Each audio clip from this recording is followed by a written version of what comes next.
This is the XP Pen Magic Notepad. This is XP Pen's second Android tablet, and today we're going to be checking it out. Hello, my name is Brad, and when XP Pen first emailed me about this tablet, I looked at the pictures, read the description, and I thought, cool, XP Pen is making an e-ink tablet. But to my surprise, when I opened the box and turned it on for the first time, it was not an e-ink screen. And that's not a bad thing. That's not a good thing. That's just a thing. I bring this up because it kind of looks like a Remarkable tablet or a Kindle or a Books tablet. It has that extra bezel along the side where the pen sits. It has a black and white mode. It's marketed to look like those other note-taking e-ink devices. So this is where it gets kind of interesting. It's got two buttons along the top. One of them is for power. That's totally normal. And there's a second one that brings up this X paper mode where you can select how you want this tablet to work. So you want to use this like an e-ink display, like a black and white display,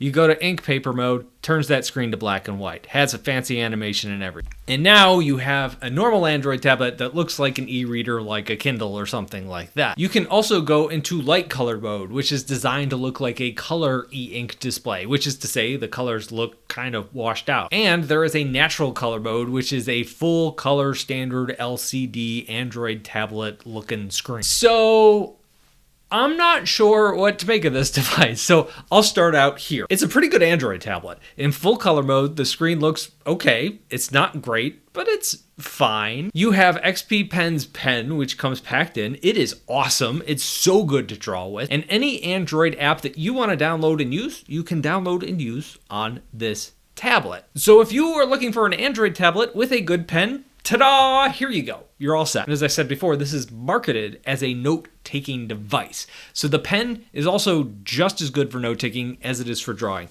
They even added some software in here, like there's an XP Pen Note app, which is actually another app called J Notes, and they have a screenshot doodle thing and some other stuff in there like that. There's like a little pull-out menu on the side that you can use. But the reason I'm not sure about this tablet is it's trying to emulate an e-ink reader / note taker without the benefits of those devices. So the Remarkable I reviewed a few months back are this new Books tablet that I'm going to be reviewing here on this channel in a few weeks. Like and subscribe. They are e-ink displays. Now, how does an e-ink display work? It basically only refreshes when something on the screen changes. This is different than an LCD display, which, like in this display's case, it's refreshing like 90 frames per second. That 90 frames per second is going to give you a really nice animation. It's going to look good when you're scrolling back and forth and doing that sort of thing, watching video. On an e-ink display, you don't want to watch video because it looks kind of janky. It loads kind of funny. It doesn't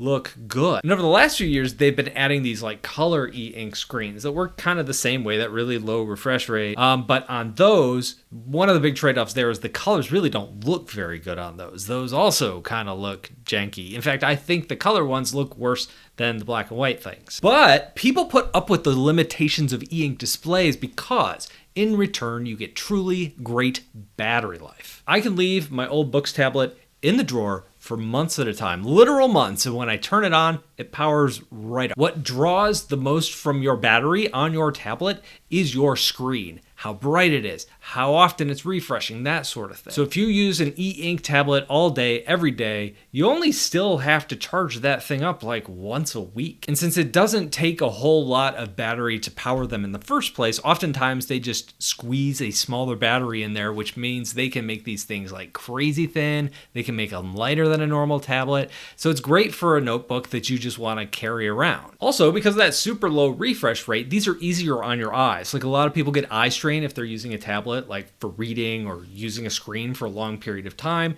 These alleviate a lot of those problems. And that's a big part of the reason why many people love reading them. So I've always looked at those bad colors, the black and white screens, those things on those devices as a trade-off that you make in order to get that battery life. So if I'm being honest here, I think it's kind of funny that the Magic Notepad is replicating the worst part of the e-ink experience with software and marketing that as the cool part.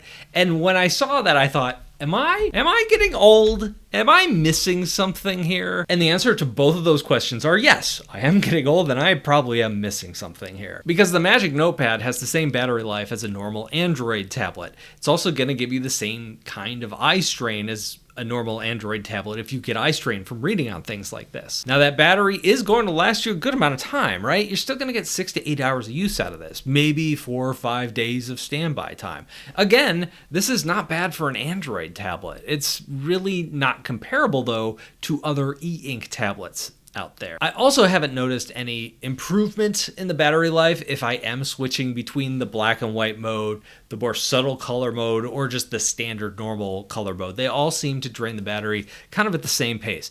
The brightness of your screen has more impact on the battery drain than which color mode you're in. So this is a really long disclaimer to set your expectations. And I think a lot of you who are like, ew, every time I review an e-ink tablet, you guys are gonna like this. Because at the end of the day, this is just an Android tablet that has an extra button that lets you change the screen's colors. So let's take a closer look at some of the specs here. This is an 11-inch LCD display with a 90 Hz refresh rate. It's running full Android.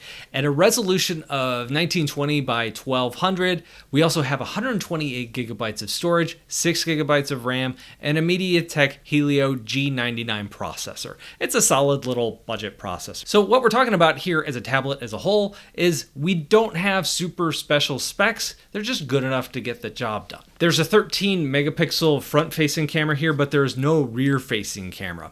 Also comes with XP Pen's pen packed in for free, no extra charge. That happens to be the exciting part for me.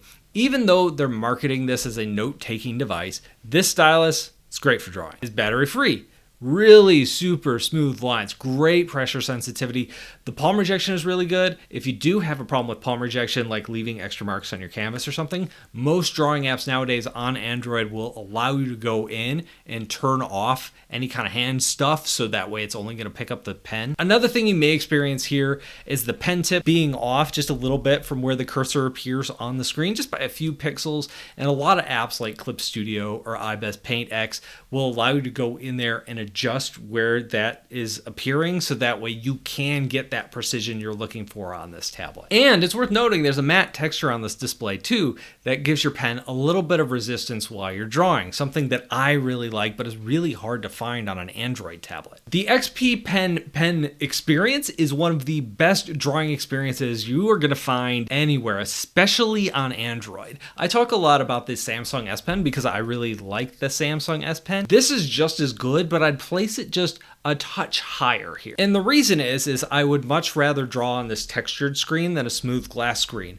The Samsung S Pen ends up putting like a little rubbery tip on the front of the stylus, so that way you get a little bit of drag, it doesn't slide around too much. That doesn't feel nearly as organic as having this textured screen. Now the downside of a textured screen is that is going to dull the colors a little bit. That's something that just kind of comes with the territory, and it's usually a trade-off I'm happy to make, but something you might not like. It's also worth noting that this pen, compared to the S Pen, is a slightly larger pen. It's a better weighted pen. It weighs a little bit more, whereas the S Pen is designed to be super lightweight, super portable. It's not like this is heavy or anything, but it just feels better in the hand. So what I'm saying here is I love the pen. I would use it to draw a desk or a dresser or a guitar or learn perspective or gesture drawing or shading. It's great for all those things. Or any of the other things we cover in my Learn to Draw in 60 Days course. It's a beginner's course with a 30-day money-back guarantee. Right now there's some discount codes over on my website. I'll link that down below in the description. This also comes with 4 replacement nibs in the box, so if you do wear those out over time, you can replace them pretty easily. You can also buy replacement nibs on XP Pen's website as well. Also in the box is this little book cover case. The pen stores along the front, along that little carved out digit. It's like magnetizes there. This case has a little bump on the top, so that way you can fold it over, covers the pen, so when you slide it in and out of your bag, you never have to worry about like jostling the pen loose. So overall, I'm really impressed with what XP Pen has done here on Android. And this is where a but comes in, because XP Pen has another Android tablet, one that came out last year. It is called the Magic Drawing Pad. And as of the time I'm recording this, it's actually the same exact price as this tablet is here. The processor on the Magic Drawing Pad is a touch slower, but I like the screen on that one a lot better. It's just a bigger screen, the bezels are smaller, the colors look better, and it is the same exact pen. So the drawing benefits that you get here, you also get there. And as many of you know, I rank all the tech that I review over on my website. I don't know where to put this one on that list. I really don't. I have a page for e-ink displays, but it's not going on there. It's gonna go on the Android/iPad page somewhere. I mean, this is really good. I'm just not sure where. So this device is not bad. It's a solid little Android tablet. It has some benefits over e-ink displays. Many e-ink displays, you can't run full Android on them. You are limited by what apps work. Here, the world is like wide open to you. If you're in black and white mode and then you're like, okay, I'm done sketching, I want to finish what I'm drawing here, you can always switch over to color mode and do it there. That's something you can't do on an e-ink tablet,